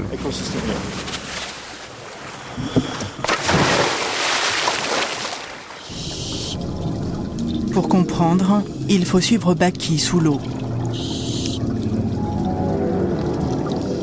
Les rochers se couvrent d'une couleur uniforme, comme une poudre blanche. Ce sont des cadavres de foraminifères. Ces minuscules organismes existent dans tous les océans. Mais ici, ce qui est anormal, c'est leur nombre. La raison, sans doute, une plus grande acidité de l'eau. Tout le relief est en train de disparaître sous un épais manteau. Personne n'imaginait une population si énorme, parce que ça ne s'observe nulle part ailleurs dans le monde. Il n'y a qu'ici, dans cette partie de la Turquie, que l'on peut voir cela.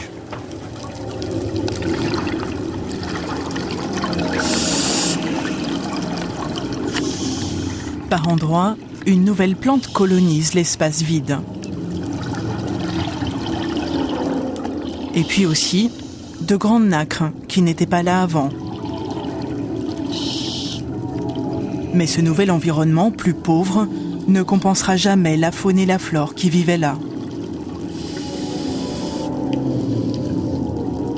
Plus loin, c'est un désert de sable stérile.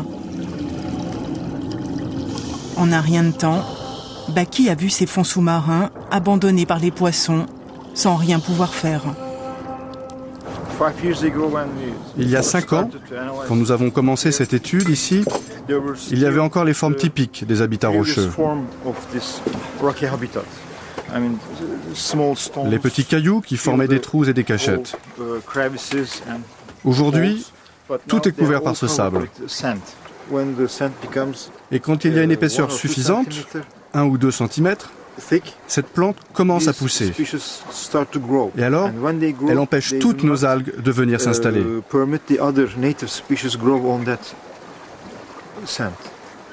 Elle recouvre tout, comme un tapis. Cela veut dire qu'elle s'adapte beaucoup mieux que les espèces d'ici et qu'elle résiste parfaitement aux changements environnementaux, que ce soit la pollution ou toute autre dégradation. Peut-être que dans 20 ou 30 ans, toute la faune et la flore locale seront parties. En revanche, les espèces aliens vont rester.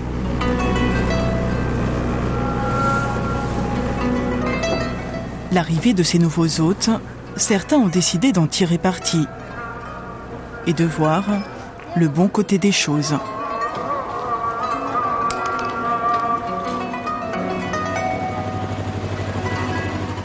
Cache est déjà réputé pour ses eaux claires. Alors y ajouter un petit goût de mer Rouge, cela plaît beaucoup au club de plongée. À chaque briefing, Murad Ramond n'oublie jamais de le souligner. Parfois, on voit même plus de poissons originaires de mer Rouge qui entrent en compétition avec ceux de Méditerranée. Vous ne le savez peut-être pas encore. C'est très intéressant. Oui, très intéressant. Je n'ai pas la géographie en tête, mais comment sont-ils venus de si loin? De la mer Rouge jusqu'ici? C'est passionnant. On va voir.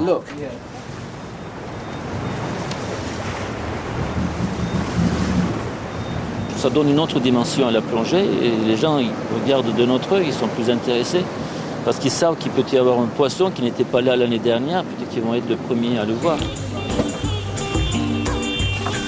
Ok, hakikat zamanı geldi. 2, 3. Tamam, çok güzel.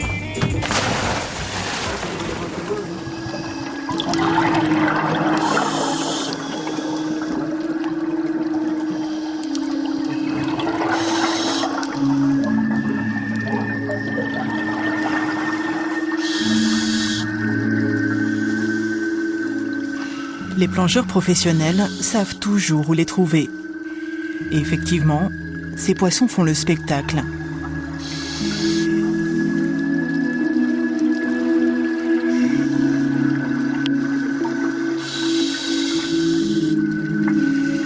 Dans l'herbier, on voit beaucoup de poissons lapins, on voit beaucoup de poissons limes. Par exemple, dans les années précédentes, les poissons limes, on en voyait 1 ou 2 par an. Maintenant, il y en a vraiment beaucoup par endroit. Donc c'est un phénomène dynamique. On voyait les flûtes à côté, et dès que vous dites que ça vient de mer Rouge, tout de suite, ça ajoute un peu d'épices dans l'histoire.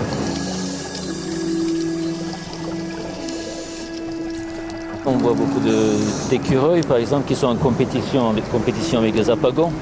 Et on voyait de moins en moins d'apagons et de plus en plus d'écureuils, parce qu'ils partagent les mêmes rochers. Je pense que comme les pêcheurs ont découvert que les écureuils, ça se mange aussi et ça se vend, donc maintenant il y a une pression sur ces poissons-là qui a fait que l'équilibre s'est rétabli, on voit les deux en même temps.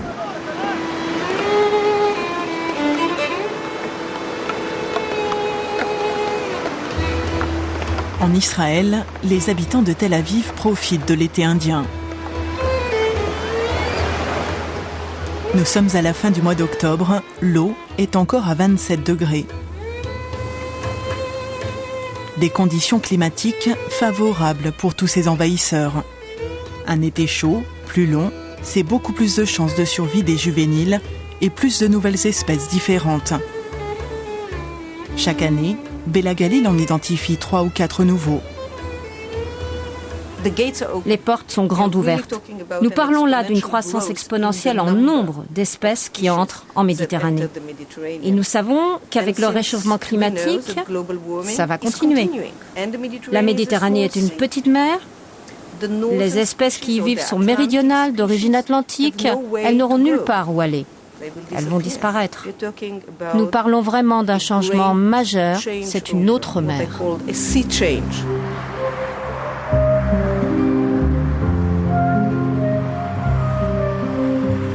S'adapter à ces bouleversements, en Israël aussi, certains ont pris le parti d'en profiter. En particulier, une pêche fait le bonheur des 25 chalutiers du pays, dont celui de Lévi Ornois, notre patron pêcheur.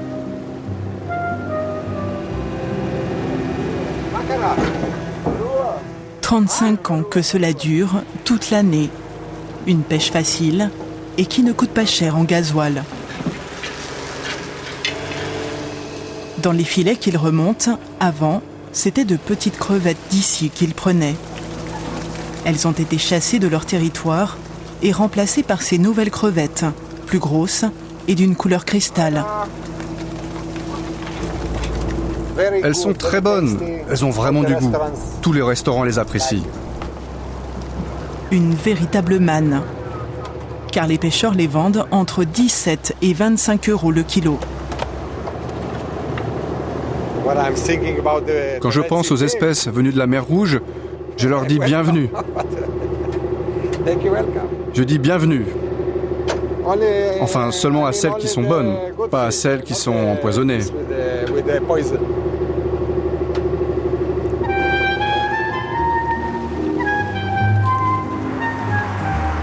Ces crevettes miraculeuses sont l'exception.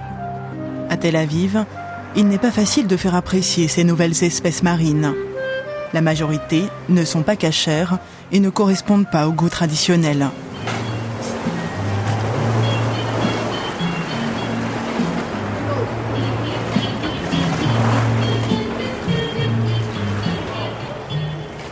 Cette migration pourrait n'être pourtant qu'une première vague. Dans le pays voisin, en Égypte, un nouveau projet sur le canal de Suez occupe les esprits. Depuis longtemps, les autorités rêvent d'ouvrir une deuxième voie navigable, d'accueillir des pétroliers et des porte-containers géants. Pour cela, il faut doubler la largeur du canal de 200 mètres, creuser encore plus profond pour atteindre 25 mètres.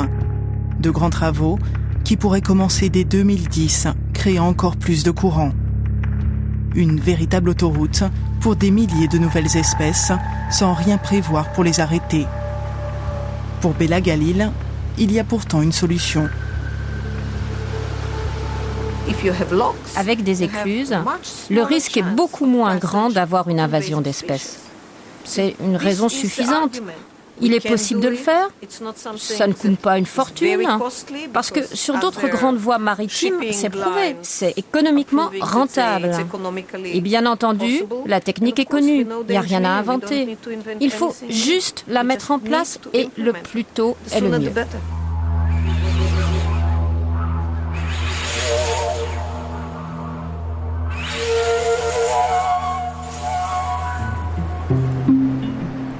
Revenons au début de notre histoire. Dans le détroit de Sicile, aux portes de la Méditerranée occidentale, les envahisseurs sont déjà là. J'ai pris un poisson flûte. Il est pour toi. On m'avait dit que c'était un poisson de profondeur, mais c'est pas vrai. Ce matin, les pêcheurs de Linosa réservaient une surprise à Ernesto. 3 spécimens que le biologiste cherchait depuis le début, dont un grand poisson flûte. En 3 ans, ils sont arrivés jusqu'à Linosa. Ils envahissent toute la Méditerranée. Ça, c'est un poisson lapin. Il faut faire attention car il est venimeux. Il ne faut pas toucher aux épines, elles sont très vénéneuses. Un peu comme la rascasse ? Pire que la rascasse. L'eau est devenue tellement chaude, on se croirait aux Maldives. Dans 2 ans, tu verras, on aura toutes les espèces de mer Rouge ici. La première fois que je l'ai pêché, je ne savais pas quoi faire. Je l'ai rejeté à l'eau. Même maintenant, qu'est-ce que tu veux qu'on en refasse? Il est étrange, ce poisson. Mais ce n'est pas tout. Ce poisson flûte cache encore un dernier secret.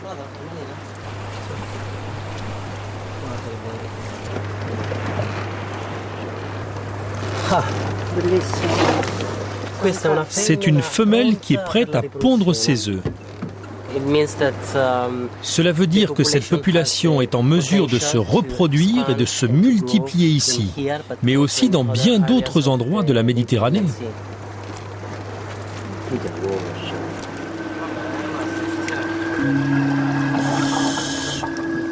Ces poissons flûtes sont déjà signalés sur les côtes de Sardaigne et de Toscane. La frontière de la Méditerranée occidentale est franchie. Un jour, ces poissons de mer Rouge seront au large des côtes françaises.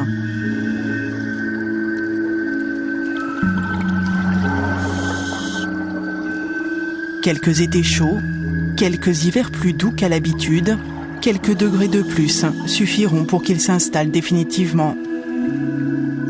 La Méditerranée pourrait alors ressembler à cela, une mer tropicale.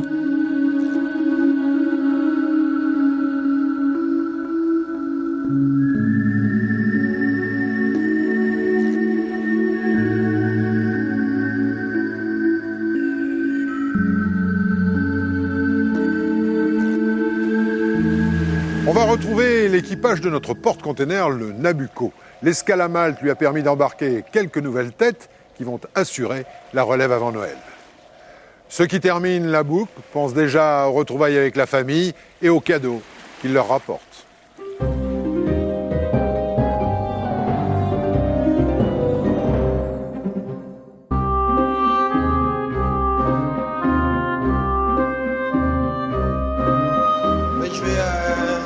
Je vais aller voir tout ce qui est treuil, guindeau, machin comme ça.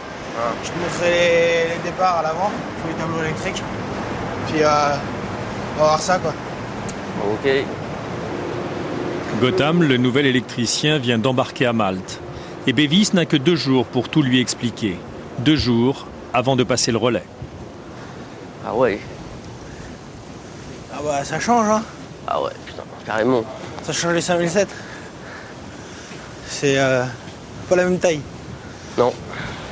Étant donné que c'est la première fois que j'embarque sur ce type de navire, il est préférable d'embarquer un peu avant, histoire de découvrir les éventuels problèmes, tout ça. C'est mieux d'avoir un petit temps ensemble, lui expliquer comment marche le bateau, lui montrer des endroits que si on arrive directement sur le bateau, on aurait peut-être du mal à trouver, des choses qui peuvent... des vannes en cale, s'il y a un problème dessus, lui expliquer, quoi.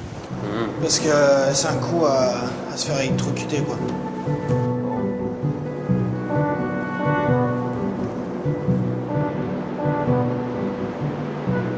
Des kilomètres de coursive, une formation accélérée, Gautam sera le seul électricien à bord, une lourde responsabilité.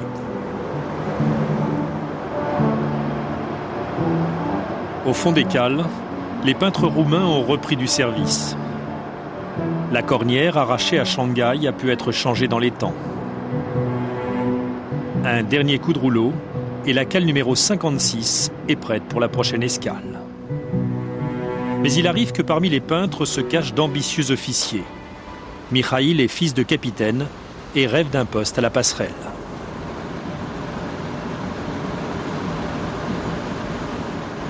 Maintenant, c'est mon métier, c'est ouvrier peinture. Et je choisis de faire ouvrier peinture à la machine. C'est ta formation au départ? C'est une formation actuelle pour ce moment, mais j'ai encore 2 années à faire en Roumanie, à Constanța. Et après, avec l'aide de Dieu, officier maritime. Et commandant?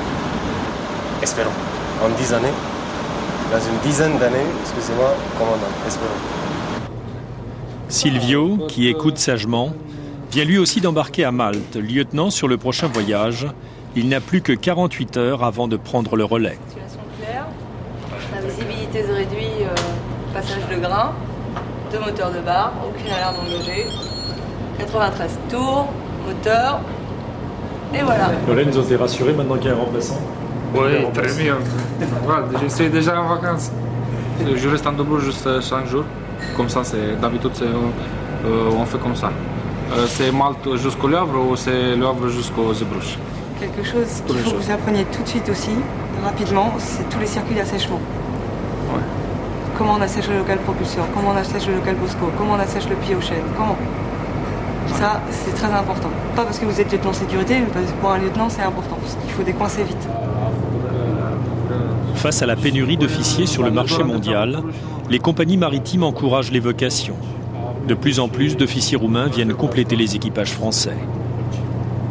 Après 2 décennies terribles de suppression d'emplois et de chômage, la marine marchande recrute. Il est 19h, l'heure de passer à table. L'épouse du commandant n'en est pas à son premier voyage.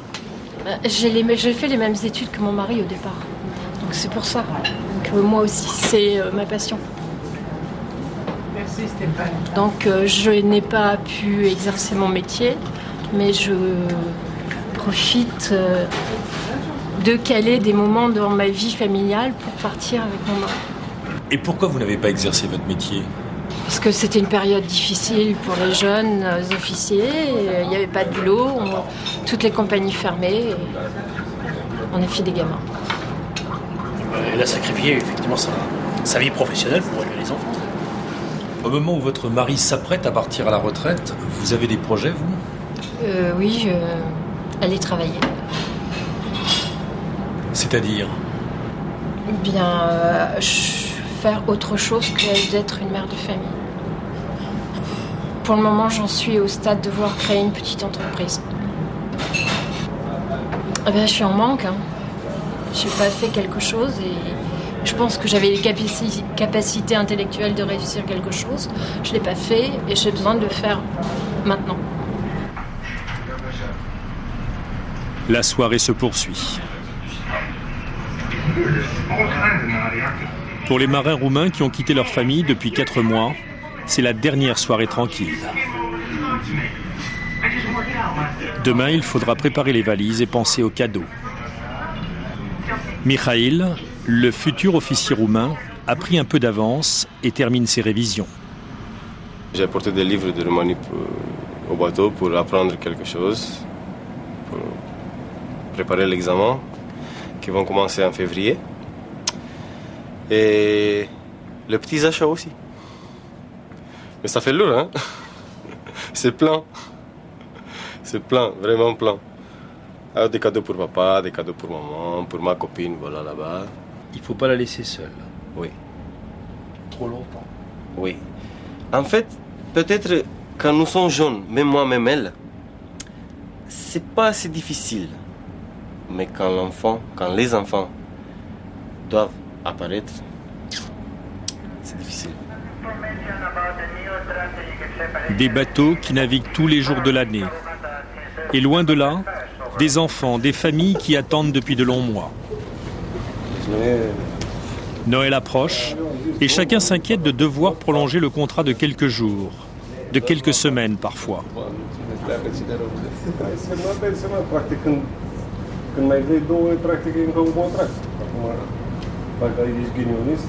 La relève est assurée? Pas pour tout le monde. Il manque un timonier, un soudeur. C'est ça qu'est-ce qu'on avait discuté tout à l'heure. Et si le timonier ne vient pas, lequel des deux va rester? On ne sait pas qui reste. Pour aller à la maison. Qui va rester alors? On ne sait pas. Non, c'est entre moi et lui.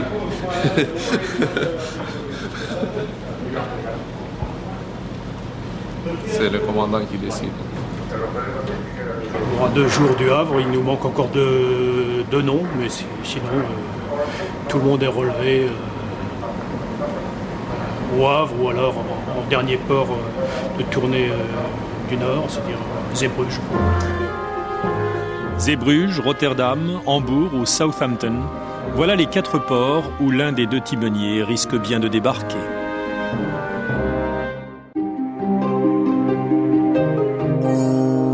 La semaine prochaine, notre tour du monde s'achèvera au Havre après 13 semaines de navigation. Nous fêterons la fin de ce périple passionnant autour de la planète mer avec les moments forts et les rencontres qui ont émaillé toute cette route. L'occasion aussi de découvrir d'autres aspects méconnus de notre grande boucle et notamment de rencontrer les élèves et les professeurs qui, en France et dans le monde entier, suivent toujours notre aventure. Nous sommes à Rohan, dans le Morbihan. 1 heure par semaine, ces enfants planchent sur les journaux quotidiens de leur région et font un travail critique sur les médias. Votre travail, ça va être de chercher un article, ou une photo, ou une publicité, se rapportant au thème de la mondialisation. C'est bien de savoir ce qui se passe dans le monde, c'est intéressant. Trouver le voyage des bananes. C'est quoi le voyage d'une banane alors ? Elles sont traitées, après elles sont ramassées. Elles sont mises dans des caisses. Les caisses, on les met dans des containers. Et par container, on les fait mûrir. Et après, on les envoie en Europe, sur les supermarchés. Pas mal d'élèves ont peu d'occasions de sortir du milieu, veut dire, très très local. Et donc, par la presse, on les ouvre un petit peu sur le monde et on les fait réfléchir surtout. On est en train de former des futurs citoyens, là. Depuis la rentrée, les enseignants de ce collège, comme dans toute l'éducation nationale, se sont vus proposer un nouvel outil pédagogique pour ces futurs citoyens. Par Internet, les reportages de Thalassa sur le tour du monde en porte-conteneurs ont été mis à leur disposition. Philippe Guidec a choisi pour ses élèves un sujet sur les marins philippins. Un bon moyen pour travailler à la fois l'histoire, la géographie, l'économie et les langues étrangères. Qu'est-ce que ça veut montrer ce reportage-là ? Les marins philippins, comment ils vivent. Pourquoi, justement, on va embaucher autant de marins philippins et pourquoi eux sont intéressés par ce genre de métier ? Ils vont pas les demander plus que ce qu'ils ont besoin. Est-ce que vous savez combien gagnent la moitié, on dit le salaire moyen des Philippins ? C'est moins de $1 par jour. $2, moins de $2. $2 par jour. Est-ce que vous voyez vivre avec moins de $2 par jour ? Non, c'est impossible. Rendez-vous donc vendredi prochain. Vous pouvez continuer à naviguer sur france3.fr. Toute l'équipe Thalassa vous souhaite de joyeuses fêtes de Noël. À vendredi et bon vent.